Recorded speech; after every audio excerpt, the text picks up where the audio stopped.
A soft cry breaks the silence of an empty mansion at midnight. Only it's not coming from a child who lives there because no child should be there.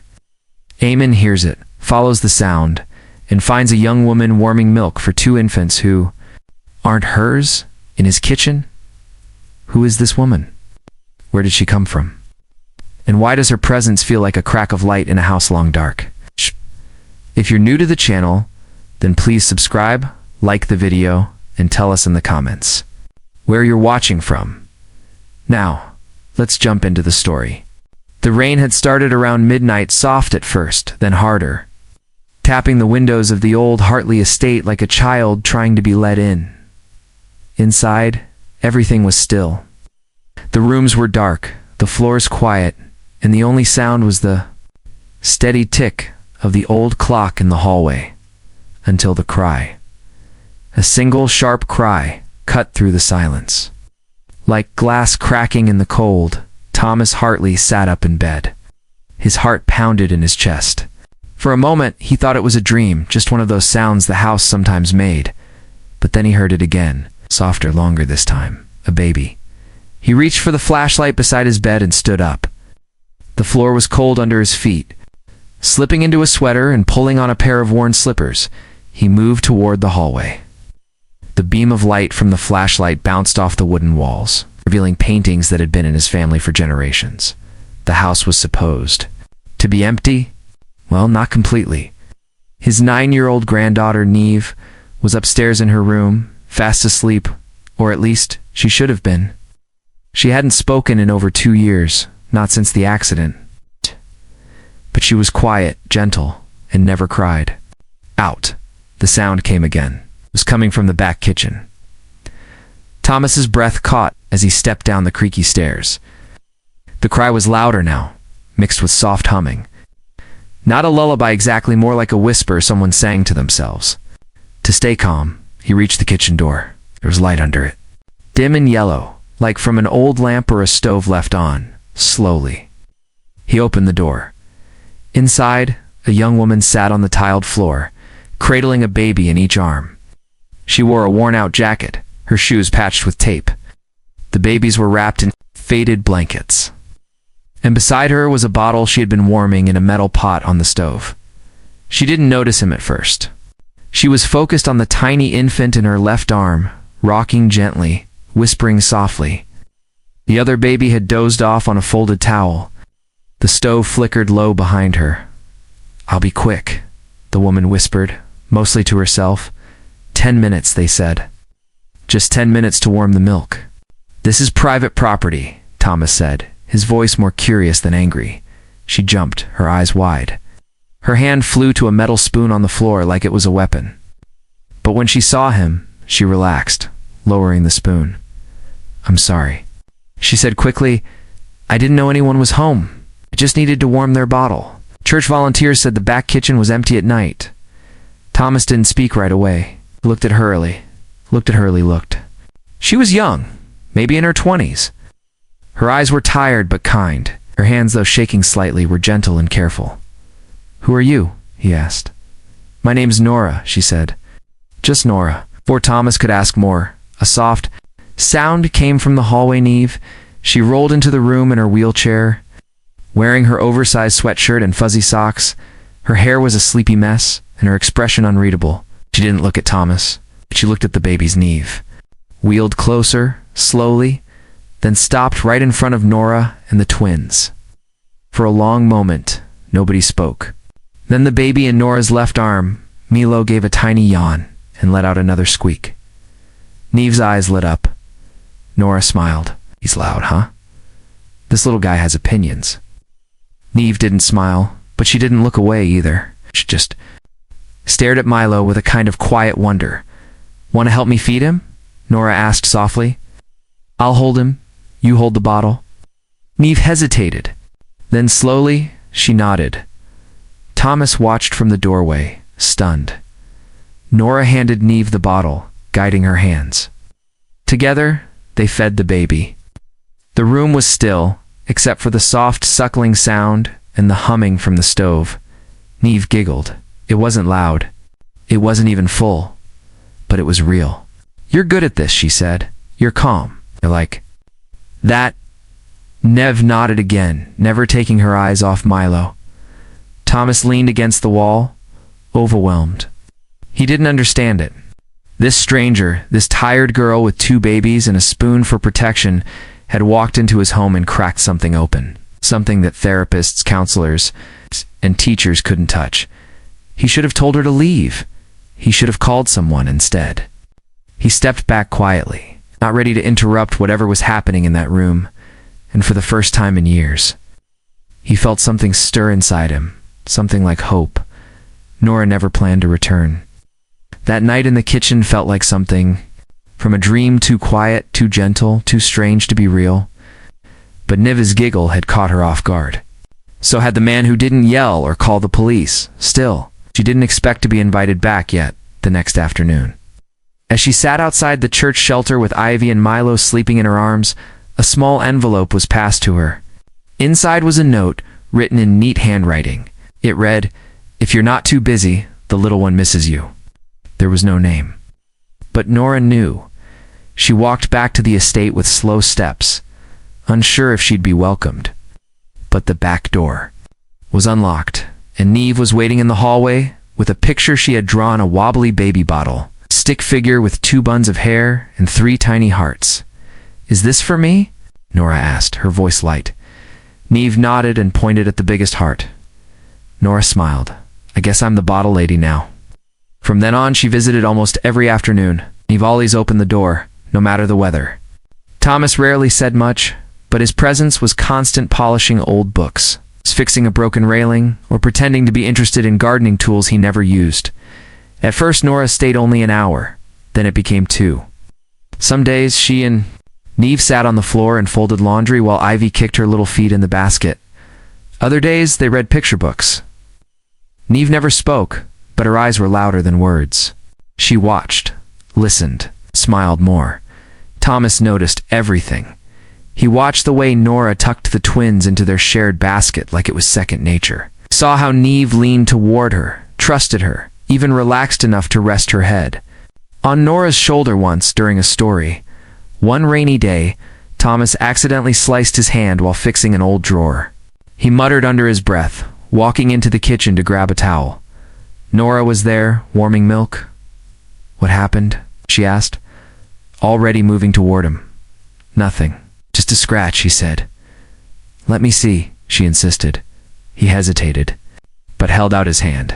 She cleaned the cut carefully, using supplies from her worn diaper bag. A small bottle of ointment, a clean bandage, and the softest touch he'd felt in years. "You carry first aid in a diaper bag?" he asked, half amused. "Babies are chaos," she replied, dead serious. "I've been headbutted twice this week." He almost laughed. Almost her hands were rough, but kind. She didn't flinch at the blood, and she didn't make it more dramatic than it was. After a pause, she said, "You don't like visitors, do you?" "Not usually, but you let me in." "I didn't," he said quietly. "Neve did." She smiled at that, but not everyone welcomed Nora's return. Someone in town had seen her, leaving the estate, and posted a photo online. A blurry image. Her back to the camera, carrier slung over her shoulder, Ivy's head just visible. The caption read, "Mystery woman with babies at Hartley Estate. New nanny or secret story." The picture didn't spread fast, but it spread far enough inside. The estate things stayed the same, simple, warm. But outside, whispers grew. Thomas's phone rang more often. Reporters asked quiet questions. And one morning, Nora overheard a word that made her heart freeze. Child services. She didn't wait. That afternoon, after a walk through the garden with Neve, she packed a small bag with diapers and bottles. She kissed Ivy and Milo on their heads and told Neve she was going to grab snacks. "You'll come back, right?" Neve asked, not out loud, but with her eyes. With the soft way she clutched the sleeve of Nora's coat, Nora nodded, even though her throat felt tight. "Promise," she whispered, and then she left. By evening, the house felt colder. Thomas noticed at first the silence had returned, heavier than before. Neve didn't come down for dinner. She didn't touch the book Nora had left or look at the drawing still pinned to the fridge. She just sat by the window, holding a small sock that belonged to Milo. The next morning, Neve refused to eat. She didn't even look at the warm muffins Thomas brought in. "Maybe she's just tired," the housekeeper said gently. But Thomas knew better. Neve was waiting, and Nora was gone. He walked into the study and pulled open a drawer. Inside was a bakery napkin Nora had once used to scribble an address. She'd given it to Thomas when he'd offered her a ride. She'd said, "Just in case, you need to find me." Now he did. No staff, no driver. Just Thomas in an old coat, holding a napkin that might be his only chance to fix what had been broken too many times before. He didn't know what he'd say. He only knew this. Neve had smiled. Neve had laughed. Neve had trusted someone, and he would not lose that. Again, the house felt hollow the morning after Nora left. Every sound seemed to echo too loudly. Every corner seemed darker. Thomas stood at the kitchen doorway and stared at the empty spot where Nora had warmed bottles each afternoon. The stove was cold. The small basket that had held diapers sat untouched. It felt as if all the warmth in the manor had slipped out through the back door with her. Neve did not come downstairs for breakfast yet. She had always been quiet, but today the silence felt heavier, almost brittle. Thomas carried a plate of toast and jam up to her room, hoping the sweet smell would coax her out. She was sitting by the window in her wheelchair, her knees pulled close, a pale blue scarf balled in her hands. Neve pressed it to her cheek and stared at the gray garden below. "Eat a little," Thomas said softly. "Just a bite?" Neve did not move. She did not even look at him. Her small shoulders were tight as if she were holding her breath. Thomas set the plate on her desk and backed away. The toast cooled untouched. By noon, he called the family doctor. Maybe a new toy, maybe a special therapy session, anything to break the stillness. The doctor suggested gentle stories, favorite music, patience. Thomas tried them all. He read aloud. He played the lullaby Nora used to hum. Ab's eyes stayed fixed on the window. Mid-afternoon, rain began to tap the glass. Thomas walked the halls with restless steps. Nicholas. Every portrait on the walls watched him. Each tick of the hallway clock felt louder than the last. Twice, he paused outside Neve's door, listening. Silence. Only the soft rustle of that scarf as she squeezed it tighter. He could not stand it any longer. In his study, he searched drawers for anything linked to Nora. Bills, letters, receipts paper rustled like dry leaves. Then he found it. A crumpled bakery napkin with a neat line of numbers and a street name written in Nora's careful hand. She had given it to him weeks ago and said, "Just in case you ever need to find me." At the time, he had tucked it away without thought. Now it felt like the last spark in a dying fire. Thomas grabbed his coat, did not call the driver, did not alert security. He simply walked through the rain to the old truck he rarely used and turned the key. The engine coughed awake. As he backed down the gravel drive, he glanced up. Neve's pale face was at the window, eyes following the truck. Raised a hand in promise, hoping she understood. The address led him to the far side of town, past shuttered stores and faded billboards. Neon signs flickered above a worn-out motel. The gutters overflowed and the sidewalk was slick. Room 14 stood at the top of a narrow staircase, its paint peeling, its number barely holding on. He knocked.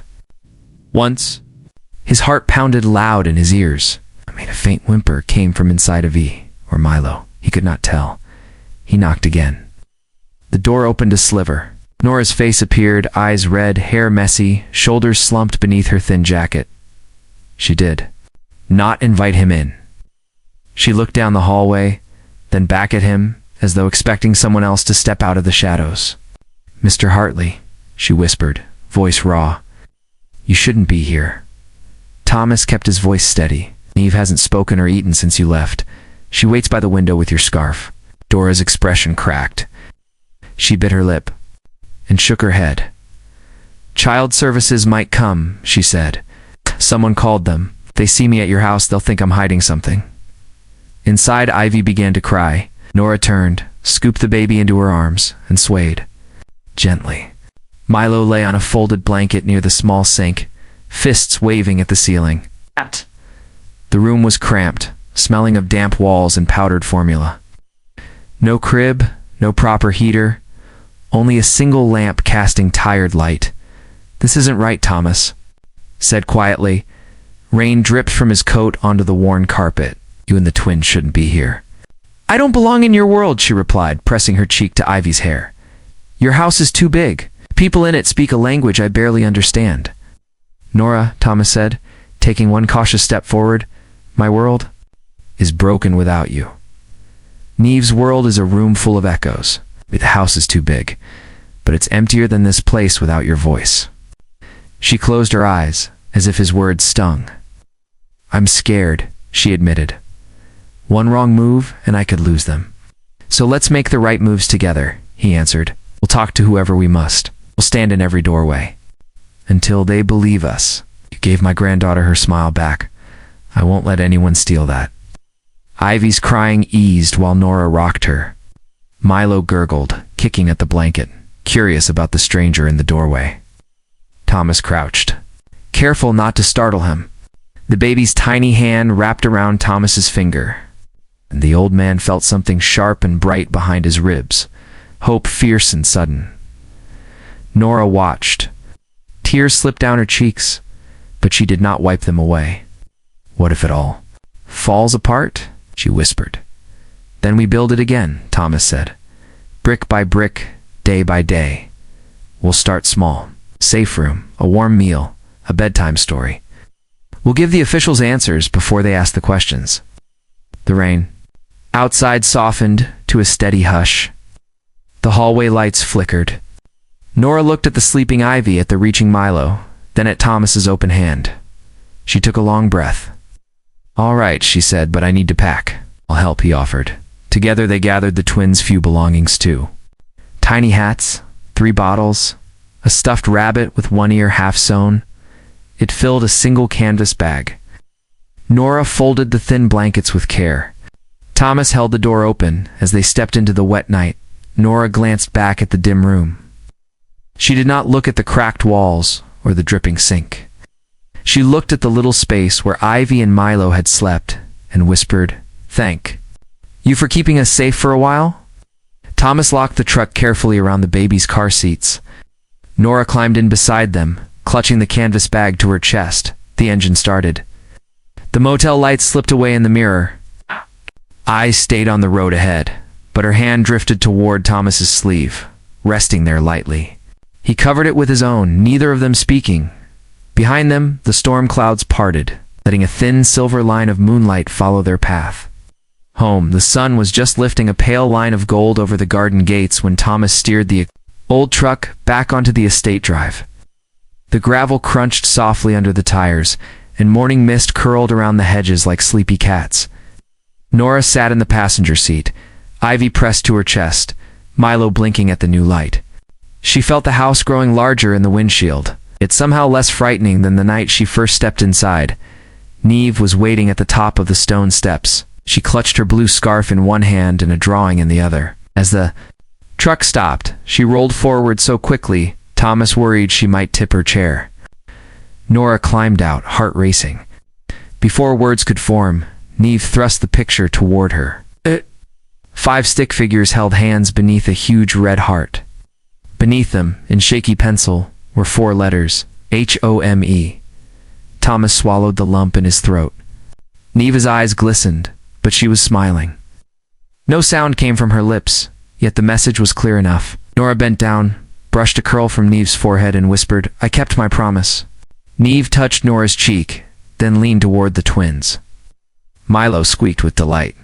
Ivy reached for a strand of Neve's hair. In that instant, the cold gap left by absence closed for good. Inside, the manor bustled.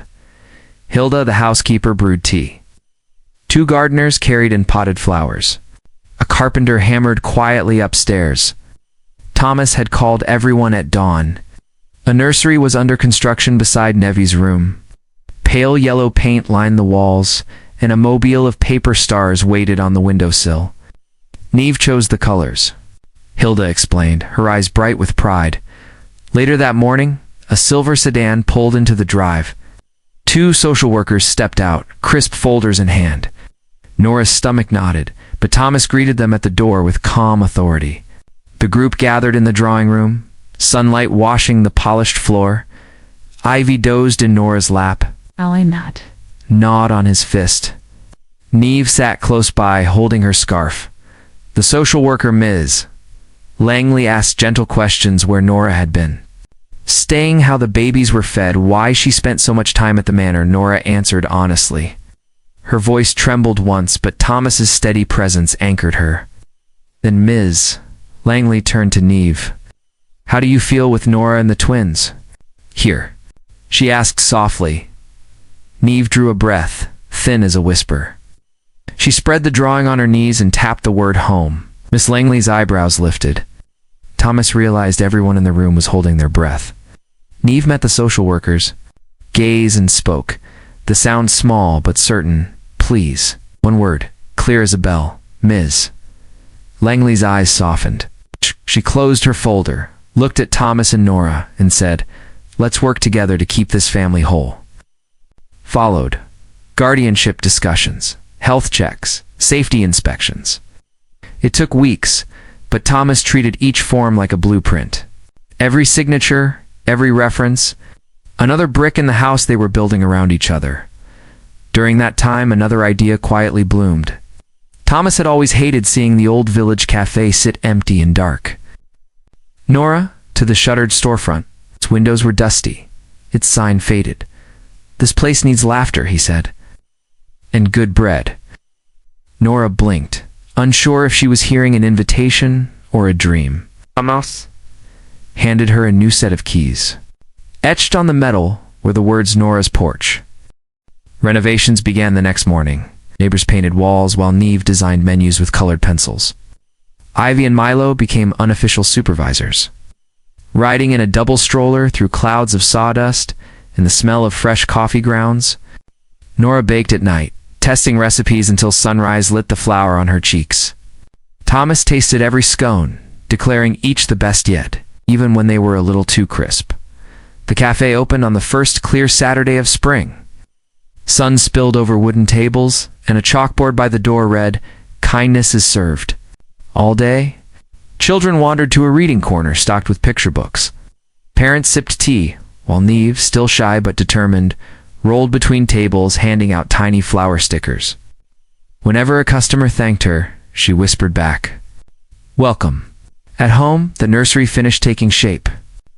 Glow-in-the-dark stars, as requested by Neve, glimmered on the ceiling. A rocking chair faced the garden, and a shelf of storybooks lined the wall. Thomas found himself lingering at the doorway each night just to watch Nora hum the twins to sleep while Neve traced constellations above. One quiet evening, after the babies settled and Hilda had retired, the four of them gathered on the back lawn. Strings of fairy lights draped between apple trees, gently swaying in the warm breeze. Neve spread a patchwork blanket and placed a plate of cinnamon rolls' latest triumph in the center. Ivy crawled across Thomas's shoe. Milo tugged at Nora's sleeve, eager to stand. Under the soft lights, Thomas felt the manor no longer loomed. It breathed. He rose, cleared his throat, and took a small wooden box from his pocket. He handed it to Nora with hands that trembled just a little. Inside lay a heart carved from oak, smooth and warm to the touch.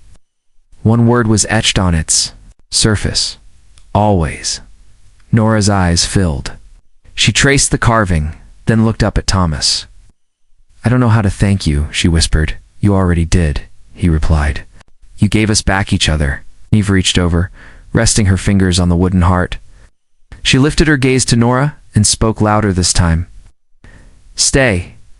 Nora nodded, tears slipping down but smiling all the same. "I'm not going anywhere." Ivy squealed, as if cheering. Milo finally found his balance and took a single wobbly step before flopping into Neve's lap. Laughter burst across the lawn, light as the evening air night settled, painting the sky in deep blue. The fairy lights twinkled like tiny promises. Thomas leaned back on his elbows, listening to the hush of leaves and the soft breaths of the babies. Beside him, Nora rested her head on his shoulder. Neve lay on her back, tracing real stars now, naming them in whispers only the garden heard. For the first time in many seasons, Thomas realized he no longer felt the echo of empty halls.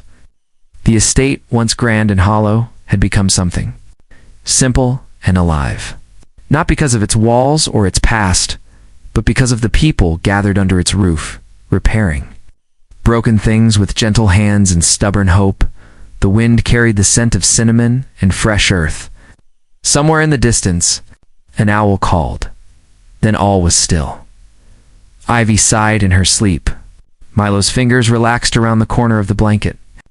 Neve's eyelids fluttered closed, her lips curved in a quiet smile. Thomas traced the edge of the wooden heart between his thumb and forefinger, feeling the carved word under his skin. Always, he thought. Not a promise written on paper, not a plan drafted on blue lines, but a living, breathing truth made of laughter, lullabies, and shared daylight.